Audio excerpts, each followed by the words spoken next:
So there are places in the world where we have vulnerable small nations in very rough neighborhoods with people who have promised to not just defeat them, but annihilate them, erase them. So to give a couple of quick examples, the Chinese government on a number of occasions says that Taiwan doesn't exist. It was a historical mistake. It can be rectified by destroying Taiwan or absorbing it. I wrote one line in the book about that, in the epilogue, about examples, and the Chinese publisher ordered me to take it out or he would cancel this massive buy of Chinese translations. I couldn't do it. I wouldn't take it out. So they canceled the entire book. And you can see they were very sensitive to that. Mr. Erdogan in Turkey has threatened to send missiles into downtown Athens and wipe it out. He's threatened, he said to the Armenians that just Karabakh, they had 200,000 Armenians in Azerbaijan were ethnically cleansed and forced back into tiny Armenia, just 3 million people. And he said that he had a solution for them. And it was a solution of his grandparents, meaning the Turkish genocide. We've had about 15 people in the Russian parliament, media, and military say they would like to destroy Ukraine in the sense that they wanted to absorb it, get rid of the Ukrainian language, and put it back where it belonged as a Russian state.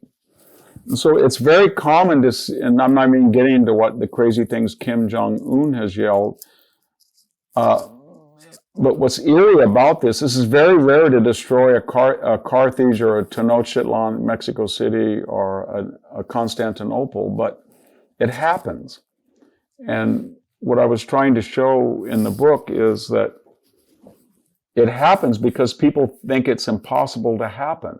So in all the cases I just delineated, John, the action has been, that's just silly. They would never do it. Russians are just bluffing. They would never use a tactical nuclear weapon, much less a strategic. Erdogan just letting off steam. He would never try to destroy 3 million Armenians.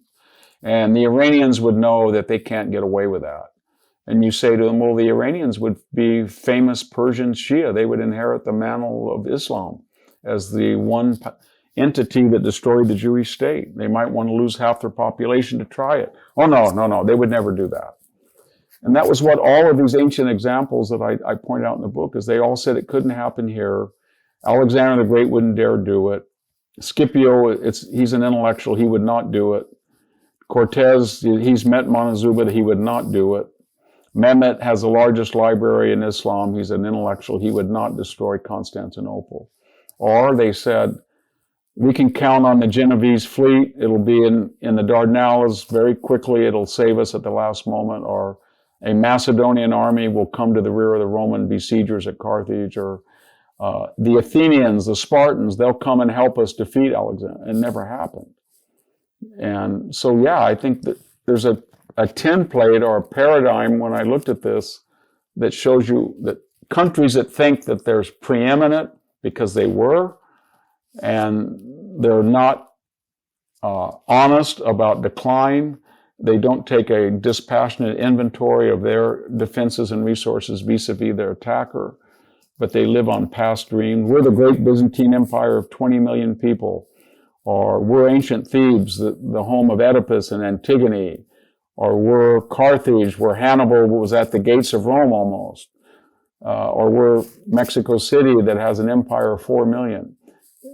That doesn't matter. It doesn't matter that we won World War I or we won World War II or we created the post-war order. All that matters right now is how many assets, financial, cultural, political, and especially military do you have, and can you deter an enemy? And if you can't, you got to be very careful.